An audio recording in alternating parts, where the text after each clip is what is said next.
ആദരണീയരായ അധ്യാപകർ, വിദ്യാർത്ഥി സുഹൃത്തുക്കൾ, വിശിഷ്ട അതിഥികൾ, മറ്റ് പ്രിയമുള്ളവർ, ഏവർക്കും സ്നേഹാഭിവാദങ്ങൾ.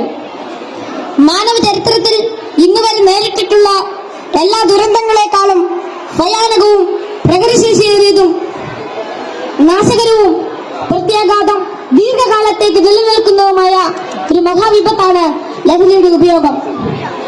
ഓരോ കുട്ടിയുടെയും ജീവിതത്തിലേക്ക് ഹരമായും ഉന്മാദമായും ഉച്ചചങ്ങാതിയായും മൃദുവാസത്തോടെ പടികയറി വരുന്ന ലഹരി മരുന്ന് ഏതു വിധേനയായാലും ഒരു പ്രാവശ്യം ഉപയോഗിച്ചാൽ പിന്നെ അതിന്റെ തോഴനും പിന്നീട് സന്തത സഹചാരിയായും അധികം വൈകാതെ അടിമയുമാക്കി മാറ്റുന്ന മാന്ത്രിക ശക്തിയാണ് മയക്കുമരുന്നിനുള്ളത്. മയക്കുമരുന്നിന്റെ ഈ മാന്ത്രിക ശക്തിയെ കുറിച്ച് പറയുമ്പോൾ കടൽക്കിടവിന്റെ കഥയാണ് എനിക്ക് ഓർമ്മ വരുന്നത്. കൂട്ടുകാരെ, നിങ്ങൾ കടൽക്കിടവിന്റെ കഥ കേട്ടിട്ടില്ലേ? വെയിലാറുന്ന സായാഹ്നങ്ങളിൽ കടൽ തീരത്തിന്റെ മണൽത്തട്ടിൽ നടക്കാനാവാതെ അവശനായി കിടക്കുന്ന വൃദ്ധനെ കാണാം. കരുത്തരായ യുവാക്കൾ ഒറ്റയ്ക്ക് ആരെങ്കിലും അടുത്തെത്തിയാൽ തന്നെ അല്പദൂരത്തേക്ക് മാറ്റിക്കിടത്താൻ ചെറുപുഞ്ചിരിയോടെ വിനയാജ്ഞയായി അപേക്ഷിക്കും. മനസ്സറിഞ്ഞ് സഹായിക്കാൻ തയ്യാറായാൽ എടുത്തു മാറ്റാൻ കിഴവൻ അനുവദിക്കുകയില്ല. തോളിൽ കയറ്റാൻ നിർബന്ധിക്കും.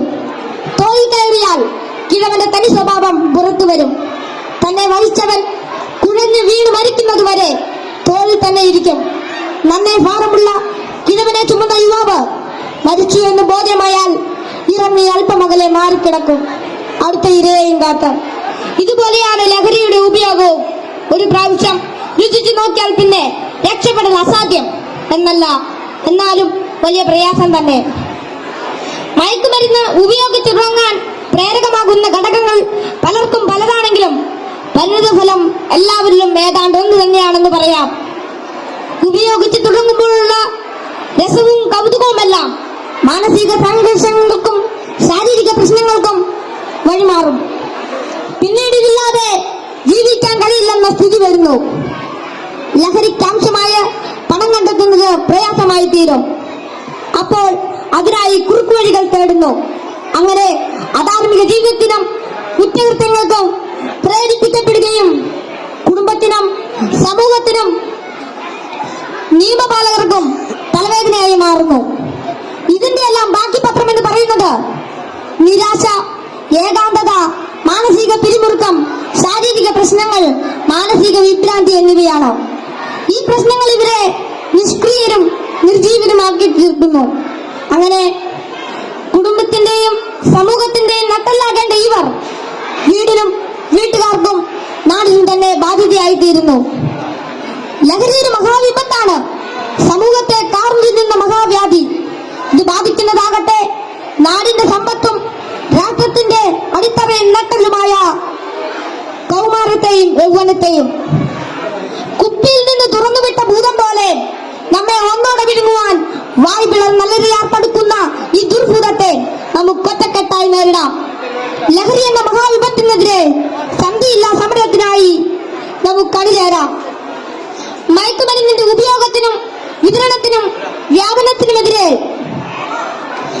കൈയോട് കൈകോർത്ത് നമ്മെ തന്നെ കാത്തും കൂട്ടുകാരുടെ കാവലാളായും ലഹരിക്കടിമപ്പെട്ടു പോയവരെ ചേർത്ത് പിടിച്ചും ലഹരി വിമുക്ത നാളേക്കായി ഐക്യദാർഢ്യത്തിന്റെ ഉരുക്കുകോട്ട തീർത്ത് മുന്നേറാം.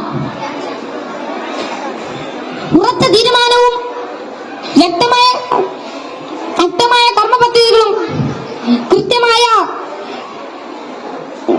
ബോധവൽക്കരണവും കൊണ്ട് നമ്മുടെ കൂട്ടുകാർക്ക് ചുറ്റും നമുക്കൊരു രക്ഷാവലയം തീർത്ത് മനവും കരവും ഒന്നായി ചേർത്ത് ഉറക്കെ പാടാം. ശിരസ്സുയർത്തി പറയുക ലഹരിക്കടിപ്പെടില്ലൊരു നാളും നാം.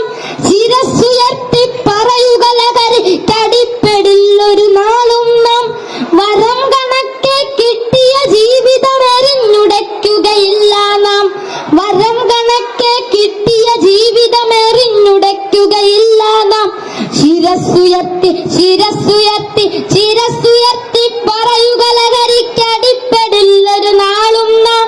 ശിരസ്സുയർത്തി